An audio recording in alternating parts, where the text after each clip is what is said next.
इस बार उसके निशाने पर एक बड़ा टारगेट था जिसे ठिकाने लगाने के लिए वह कई दिनों से एक सुनसान गोदाम में डेरा डाले हुए था। उसकी नजरें 24 घंटे खिड़की के रास्ते सीधे अपने टारगेट के आलीशान घर पर टिकी रहती थी। दिन से रात और रात से सुबह हो जाती, पर उसका सब्र नहीं टूटता। लेकिन जब लगातार 5 दिनों तक टारगेट का कोई अता पता नहीं चला तो उसे अपनी छुपने की जगह से बाहर निकलना पड़ा। वह राशन खरीदने के बहाने मार्केट गया, जरूरी सामान लेने के बाद अपने सीक्रेट बॉस को फोन घुमाया और सिचुएशन की पूरी रिपोर्ट दी। दूसरी तरफ से भारी आवाज में आदेश आया, काम तमाम करो और अपना हिस्सा लेकर यहाँ से रफू चक्कर हो जाओ। किलर ने भी ठंडे दिमाग से वादा किया कि खेल जल्द ही खत्म होगा। गोदाम में वापस लौटने से पहले वह कुछ देर के लिए टारगेट के बंगले के ठीक सामने जाकर बैठ गया। वह बहुत बारीकी से वहाँ के बॉडीगार्ड्स, सुरक्षा के इंतजाम और वहाँ आने जाने वाले लोगों के डेली रूटीन को अपने दिमाग में नोट कर रहा था। पूरा ढांचा समझने के बाद वह वापस अपनी डार्क प्रोफाइल में लौट आया। उसने अपनी स्नाइपर गन को रीअसेंबल किया, पोजीशन सेट की और ट्रिगर पर उंगली टिकाकर इंतजार करने लगा। रात गहरी हो चुकी थी। उसने अपने दांत साफ किए और बेड पर लेट गया, लेकिन वह गहरी नींद में नहीं था। उसकी घड़ी में हर 10 मिनट का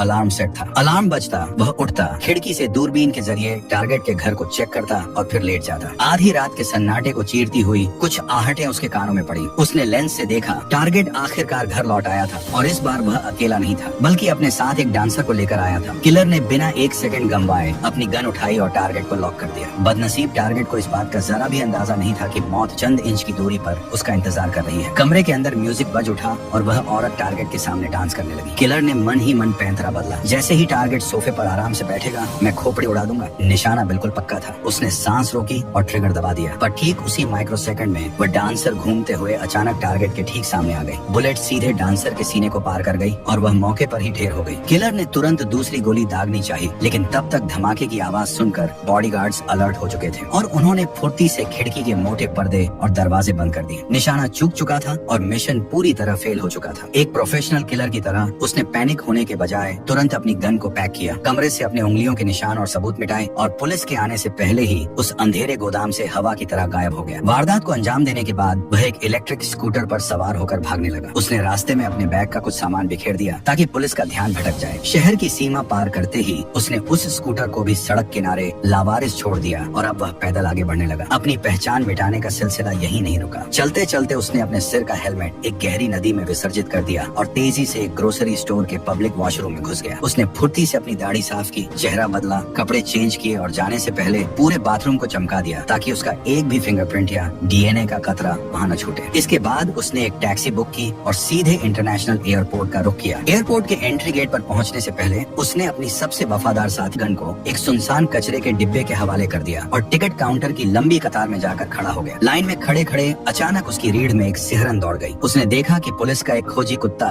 लगातार उसी की तरफ घूर रहा है। एक पल के लिए इस शातिर कातिल के चेहरे पर भी हवायां उड़ने लगी। पकड़े जाने के डर से वह दोबारा वॉशरूम की तरफ भागा, खुद को अच्छे से सैनिटाइज किया ताकि गन पाउडर की गंध मिट सके। वापस लौटकर उसने फेलिक्स अंगर नाम के एक फर्जी पासपोर्ट और वीजा का इस्तेमाल किया और इमिग्रेशन क्लियर कर लिया। अभी वह फ्लाइट में बोर्ड करने ही वाला था कि उसके फोन की स्क्रीन चमक उठी। उसके सीक्रेट बॉस का कॉल था। फोन उठाते ही दूसरी तरफ से गुस्से का गुब्बार फूटा। सारा खेल चौपट कर दिया तूने, ये क्या बकवास करके आया है वहाँ? बॉस का गुस्सा 7वें आसमान पर था। किलर ने बिना कोई सफाई दिए ठंडे दिमाग से फोन काटा, उसके टुकड़े टुकड़े किए और प्लेन के अंदर दाखिल हो गया। लेकिन मुसीबतें उसका पीछा छोड़ने का नाम नहीं ले रही थी। फ्लाइट में बैठते ही उसकी नजर एक बेहद अजीब और संदेहास्पद शख्स पर पड़ी जो लगातार उसी को नोटिस कर रहा था। किलर का छठा सेंस एक्टिव हो चुका था। जैसे ही प्लेन लैंड हुआ, उसने अपनी आगे की कनेक्टिंग फ्लाइट कैंसिल कर दी और एक नए फर्जी नाम से दूसरी टिकट बुक की। लेकिन चौकसी के दौरान उसने पाया कि वह अजीब आदमी अब भी एयरपोर्ट के वेटिंग लाउंज में मौजूद था। खतरे की घंटी बज चुकी थी। उसने आगे का सफर अगले दिन के लिए टाल दिया और शहर के एक गुमनाम होटल में कमरा ले लिया। कमरे के अंदर घुसते ही उसने किसी भी अनहोनी से बचने के लिए दरवाजे और खिड़कियों पर एक सीक्रेट जाल सेट किया और खुद हाथ में एक धारदार चाकू थामकर पूरी रात बिना पलक झपकाए बैठा रहा। उसका इरादा साफ था, जो भी दरवाजा पार करेगा सीधा मौत के घाट उतरेगा। लेकिन वह रात अजीब थी। पूरी रात सन्नाटा पसरा रहा, कोई नहीं आया। अगली सुबह वह बिना वक्त गंवाए सीधे एयरपोर्ट पहुंचा, फ्लाइट पकड़ी और आखिरकार सुरक्षित अपने मुल्क डोमिनिकन रिपब्लिक वापस लौट आया। डोमिनिकन रिपब्लिक में अपने घर पहुंचते ही किलर के कदम ठिठक गए। गेट के पास जमीन पर किसी अनजान मर्द के जूतों के निशान थे और पास ही सिगरेट का टुकड़ा पड़ा था। उसके ट्रेंड दिमाग ने तुरंत भांप लिया कि खेल बिगड़ चुका है। उसने बिना एक पल गंवाए अपनी गन लोड की और घर के अंदर दाखिल हुआ। अंदर का मंजर देखकर उसका दिल बैठ गया। फर्श पर ताजा खून के धब्बे बिखरे पड़े थे। उसने कांपते हाथों से अपनी गर्लफ्रेंड का नंबर डायल किया, लेकिन जब फोन किसी और ने उठाया तो वह पागलों की तरह अस्पताल की तरफ भागा। अस्पताल के आईसीयू वार्ड में उसकी गर्लफ्रेंड जिंदगी और मौत के बीच झूलते हुए कोमा में थी और पास ही उसका भाई बैठा था। भाई ने रोते हुए जो सच बताया उसने किलर के पैरों तले जमीन खिसका दी। उसने बताया कि एक बेरहम आदमी और एक औरत उनके घर में जबरन घुस आए थे। उनका असली टारगेट कोई और नहीं बल्कि खुद यह किलर था। लेकिन जब वह नहीं मिला तो उन्होंने उसकी गर्लफ्रेंड को अपनी हैवानियत का शिकार बना डाला। लड़की ने अपनी जान बचाने के लिए उनसे डटकर मुकाबला किया, लेकिन वे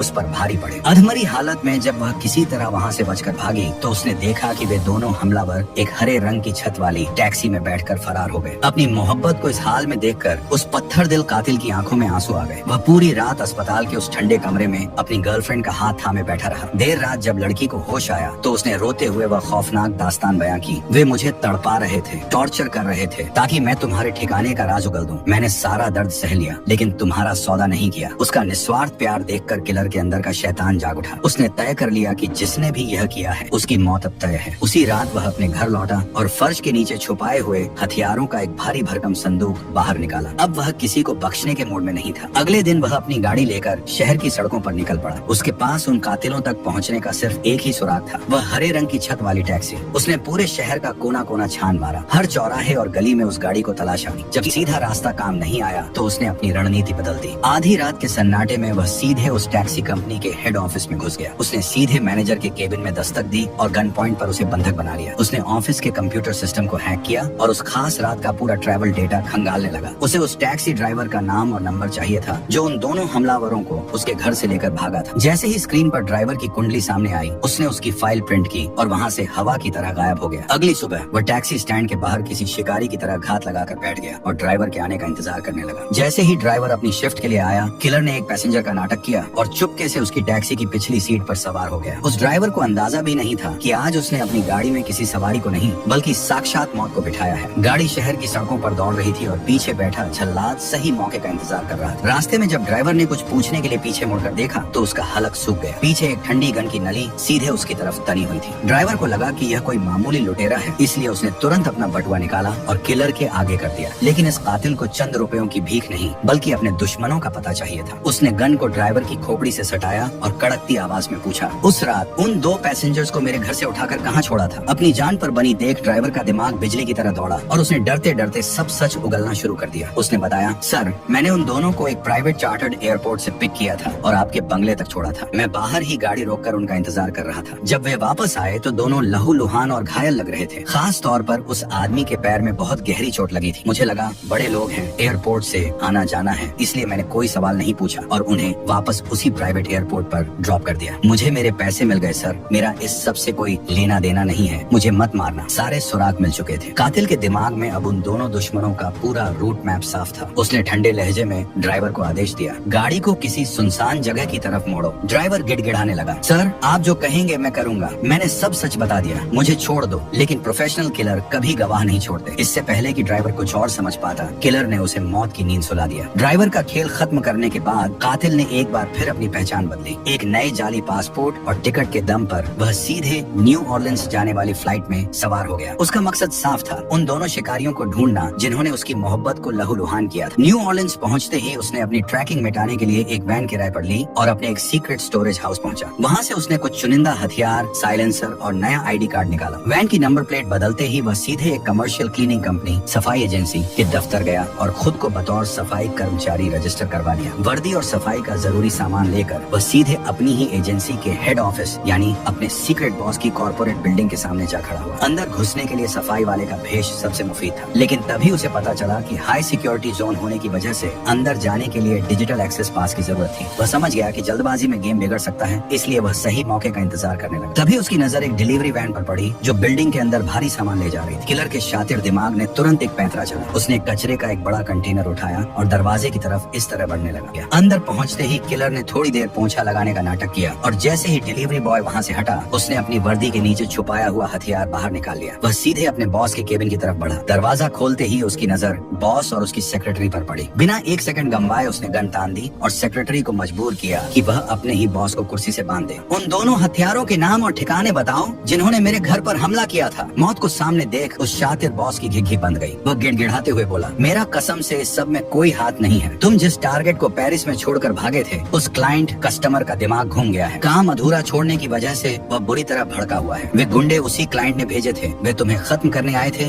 लेकिन लेकिन तुम घर पर नहीं मिले तो तुम्हारी गर्लफ्रेंड उनके हत्थे चढ़ गई। इसके बाद बॉस ने उसे डांटते हुए चेतावनी दी, तुम पागल हो गए हो जो यहाँ वापस आए हो। चुपचाप अपनी पहचान बदलो और अगले कुछ सालों के लिए दुनिया के किसी ऐसे कोने में गायब हो जाओ जहाँ वह क्लाइंट तुम्हें कभी ढूंढ न पाए, वरना हम सब मारे जाएंगे। कातिल के सिर पर बदले का खून सवार था। उसने बॉस की दलीलों को अनसुना कर दिया। उसकी नजर पास ही पड़ी एक भारी कील ठोकने वाली मशीन पर पड़ी। उसने मशीन उठाई और सीधे बॉस के महंगे लैपटॉप पर कुछ कीलें दाग दी। टूटती हुई स्क्रीन के साथ उसने अपनी आंखों से इशारा किया, अगर अब भी जुबान नहीं खुली तो अगली कील तुम्हारे सीने के पार होगी। लेकिन बॉस को शायद अपनी ताकत का कुछ ज्यादा ही घमंड था। उसने कातिल की इस धमकी को हल्के में लिया और तेवर दिखाते हुए बोला, जितना जानता था बता दिया, अब चुपचाप यहाँ से दफा हो जाओ वरना अंजाम अच्छा नहीं होगा। ये सुनते ही कातिल का पारा 7वें आसमान पर पहुँच गया। उसने बिना एक पल गंवाए नेल गन का ट्रिगर दबाया और सीधे बॉस की छाती पर ताबड़तोड़ कीलें ठोक दी। बॉस दर्द से कराह उठा। कातिल ने अपना फोन जेब से निकाला और उसकी आंखों में आंखें डालकर बोला, उन दोनों हमलावरों के नाम बताओ वरना एम्बुलेंस को कॉल नहीं करूंगा। तड़प तड़प कर यही दम तोड़ दोगे। लेकिन बात बहुत आगे निकल चुकी थी। चोट इतनी गहरी थी कि वह बूढ़ा बॉस बिना कोई राज उगले कुछ ही सेकंड में ढेर हो गया। कातिल निराश था क्योंकि उसका सुराग मिट चुका था। उसने ठंडे दिमाग से सोचा कि अब गवाह के तौर पर इस सेक्रेटरी को भी ठिकाने लगा देना चाहिए। लेकिन वह औरत बेहद चालाक थी। उसने कातिल की आंखों में मौत का इरादा भांप लिया और तुरंत एक हैरान करने वाली डील सामने रखी। वह कांपती आवाज में बोली, मैं जानती हूँ तुम मुझे जिंदा नहीं छोड़ोगे, लेकिन मेरी एक शर्त है। मेरी मौत को एक हादसा दिखाओ और मेरी लाश को ऐसी जगह छोड़ना जहाँ वह मेरे परिवार को आसानी से मिल सके। ऐसा करने से मेरे बच्चों को लाइफ इंश्योरेंस बीमा का पैसा मिल जाएगा। इसके बदले मैं तुम्हें उन दोनों कातिलों की असली पहचान और पूरा पता दूंगी। अपने बच्चों के भविष्य के लिए उस औरत की यह आखिरी ख्वाहिश देखकर कातिल इस सौदे के लिए राजी हो गया। उसने औरत की रस्सियां खोल दी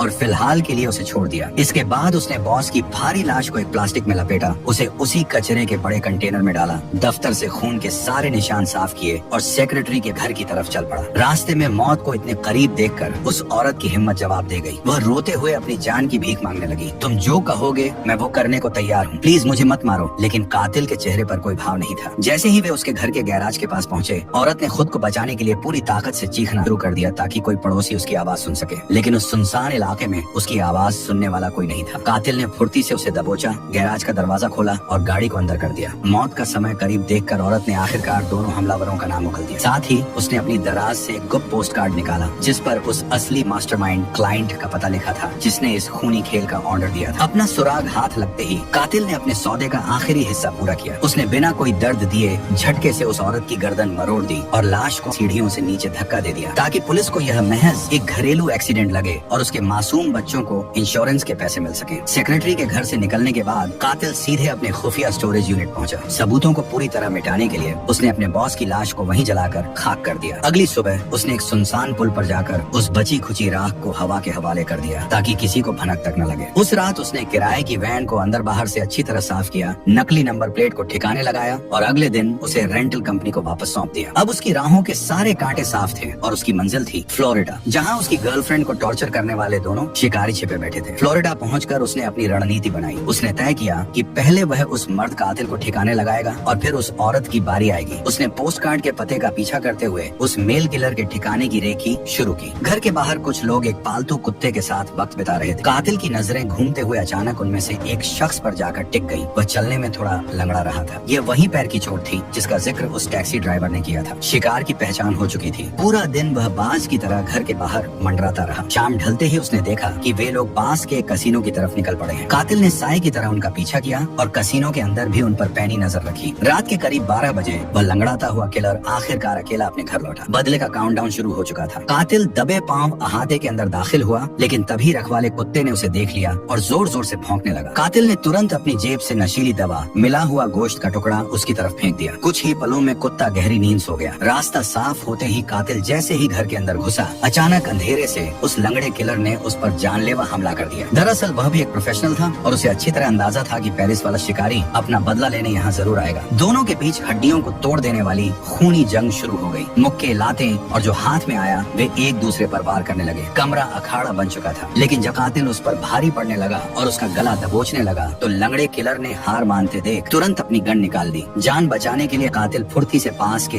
एक बेडरूम में घुस गया और अंदर से दरवाजा लॉक कर लिया। बाहर पैर पटकते दुश्मन को भड़काने के लिए कातिल कमरे के अंदर से ही गरजती आवाज में चिल्लाया, जॉन, मैं तुम्हारा असली नाम जान चुका हूँ। हिम्मत है तो आ जाओ अंदर, मिटा दो अपने खिलाफ सारे सबूत। जॉन ने भी उसका चेहरा देख लिया था, इसीलिए वह अब उसे जिंदा छोड़ने होने का जोखिम नहीं ले सकता था। गुस्से में पागल जॉन गन ताने जैसे ही दरवाजे की तरफ बढ़ा, कमरे के अंदर छिपे कातिल ने दरवाजे के आर पार गोलियां दाग दी। लकड़ी के दरवाजे को चीरती हुई गोलियां सीधे जॉन के सीने में जा धंसी। गोलियों की गूंज से सो रहा कुत्ता हड़बड़ा कर जाग उठा। वह अपने मालिक को बचाने के लिए अंदर की तरफ भागा। कातिल ने फुर्ती से कुत्ते बंद कर दिया। सबूतों और जॉन के वजूद को राख करने के लिए उसने एक जलता हुआ पेट्रोल बम घर की तरफ उछाल दिया। पल भर में पूरा बंगला आग की लपटों से घिर गया और एक जोरदार ब्लास्ट के साथ जॉन की कहानी हमेशा के लिए दफन हो गई। अब बारी थी उस खूनी खेल की दूसरी हिस्सेदार यानी टेरेसा की। कातिल ने तुरंत अपनी पहचान बदली और न्यूयॉर्क जाने वाली अगली फ्लाइट पकड़ ली। न्यूयॉर्क के आलीशान माहौल में कदम रखते ही उसने एक गाड़ी किराए पर ली और सीधे टेरेसा के पौश इलाके वाले ठिकाने पर जा पहुंचा। वह चील की तरह आंखें गड़ाए पूरे दिन सही मौके का इंतजार करता रहा। रात ढलते ही उसने देखा कि टेरेसा सज धज कर एक बेहद महंगे रेस्टोरेंट की तरफ निकली है और उसके साथ एक रईस आदमी भी है। कातिल साय की तरह पीछे हो लिया। जैसे ही वह आदमी टेरेसा को छोड़कर वहाँ से निकला,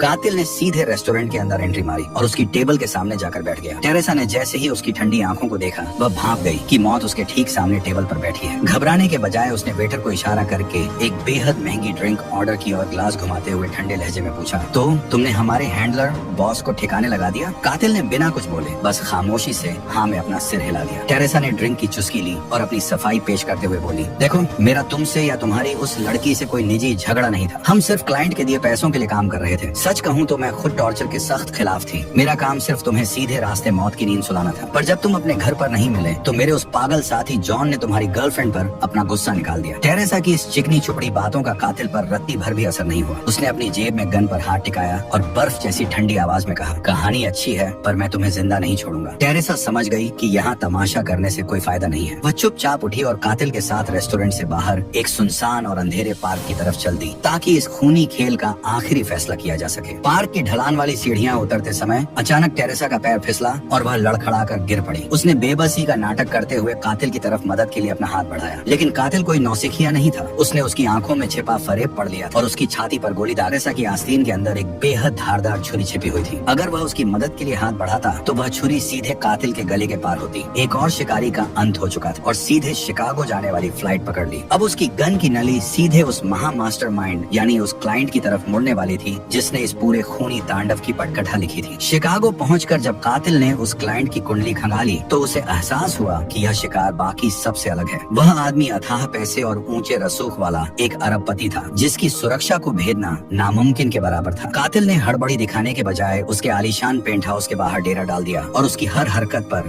बाज जैसी नजर रखने लगा। एक सुबह जैसे ही वह रईस अपनी गाड़ी लेकर गैराज से बाहर निकला, कातिल एक आम राहगीर की तरह टहलता हुआ फुर्ती से गैराज के अंदर घुस गया, लेकिन आगे का रास्ता ब्लॉक था। अंदर का मुख्य दरवाजा एक हाईटेक डिजिटल लॉक से बंद था। कातिल ने बिना देर किए उस ताले की एक क्लियर फोटो ली और तुरंत डार्क वेब पर उसकी तकनीक को डिकोड करने में जुट गया। इस अभेद्य सुरक्षा को तोड़ने के लिए उसने एक स्पेशल की कार्ड क्लोनिंग डिवाइस ऑर्डर किया। डिवाइस के डिलीवर होने तक उसने अपने सारे सेफ हाउस और बैंक अकाउंट्स खंगाले और अपनी पूरी दौलत एक सुरक्षित मुल्क में जेफरसन नाम के एक बेनामी अकाउंट में ट्रांसफर कर दी ताकि इस मिशन के बाद उसका कोई नामो निशान न बचे। इसके बाद उसने ब्लैक मार्केट के एक लोकल डीलर से कुछ बिना नंबर वाली बंदूकें खरीदी। जैसे ही उसका क्लोनिंग डिवाइस आया, उसने अपना खेल शुरू कर दिया। वह क्लाइंट जिस आलीशान गगनचुंबी इमारत में रहता था, कातिल ने उसी फ्लोर के VIP जिम का एक सेशन बुक किया। वहाँ उसने चालाकी से एक सफाई कर्मचारी का वर्कर पास चुराया और अपने क्लोनिंग डिवाइस से उसका एक हूबहू डुप्लीकेट की कार्ड तैयार कर लिया। उसी शाम वह उस फर्जी कार्ड की मदद से सुरक्षा घेरे को चीरता हुआ सीधे उस अरबपति क्लाइंट के बेडरूम में जा धमका। अचानक एक अनजान शख्स को हाथ में गन लिए अपने सामने देख क्लाइंट के होश उड़ गए। वह घबरा कर चिल्लाया, तुम कौन हो और यहाँ अंदर कैसे घुसे? कातिल को लगा कि यह अमीर आदमी सिर्फ अनजान बनने का नाटक कर रहा है। उसने जेब से वही सीक्रेट पोस्ट कार्ड निकाला और क्लाइंट के चेहरे के आगे कर दिया जिस पर इस सुपारी का पूरा ब्यौरा था। पोस्ट कार्ड देखते ही क्लाइंट के चेहरे का रंग सफेद पड़ गया। उसे तुरंत याद आ गया कि यह वही शूटर है जो पेरिस वाले मिशन में चूक गया था। अपनी जान की भीख मांगते हुए क्लाइंट तेजी से बोला, रुको, मेरी बात सुनो, इस सब में मेरी कोई गलती नहीं है। जब तुम्हारा पेरिस वाला मिशन फेल हुआ तो मैंने सोचा कि इंसान से गलती हो जाती है और मैंने बात वहीं खत्म कर दी थी, लेकिन वो तुम्हारा हैंडलर बॉस था जिसने मुझे भड़काया। उसने कहा कि यह तुम्हारी लापरवाही है और तुम्हें जिंदा छोड़ना खतरे से खाली नहीं है। उसने मुझसे $1,500 और मांगे ताकि वह तुम्हें और तुम्हारे वजूद को हमेशा के लिए मिटा सके। ये सुनते ही कातिल के दिमाग की कड़ियां जुड़ गईं। असल में उस बूढ़े बॉस को गुस्सा इस बात का था कि उसका सबसे बेस्ट शूटर फेल कैसे हो गया। उसे डर था कि अगर पुलिस ने इस शूटर को पकड़ा तो वो खुद भी जेल जाएगा। इसलिए उस लालची बॉस ने ही इस कातिल को रास्ते से हटाने के लिए उन दो शिकारियों को उसके घर भेजा था। क्लाइंट लगातार गिड़गिड़ा रहा था, उन दोनों जल्लादों को भेजने में मेरा कोई हाथ नहीं था, सब तुम्हारे बॉस का प्लान था। कातिल ने अपनी पारखी आंखों से क्लाइंट के चेहरे को देखा। वो समझ गया कि मौत के मुहाने पर खड़ा यह अमीर आदमी झूठ नहीं बोल रहा है। कुछ पलों के ठंडे सन्नाटे के बाद कातिल ने अपनी गन नीचे की, लेकिन जाने से पहले उसने क्लाइंट के कान के पास बर्फ जैसी ठंडी आवाज में चेतावनी दी, आज के बाद अगर दुनिया के किसी भी कोने में मेरी पहचान उजागर हुई तो अगली बार मैं बात करने नहीं आऊंगा। खौफ से कांपते हुए क्लाइंट ने हाँ में सिर हिला दिया। सारे हिसाब किताब चुकता हो चुके थे, नफरत की आग शांत हो चुकी थी। कातिल वहाँ से चुपचाप निकला और सीधे अपने मुल्क डोमिनिकन रिपब्लिक वापस लौट आया। घर पहुंचकर उसने देखा कि उसकी गर्लफ्रेंड अब पहले से काफी बेहतर थी और कोमा से बाहर आ चुकी थी। उसने अपनी जिंदगी की आखिरी गन को हमेशा के लिए जमीन में दफन कर दिया।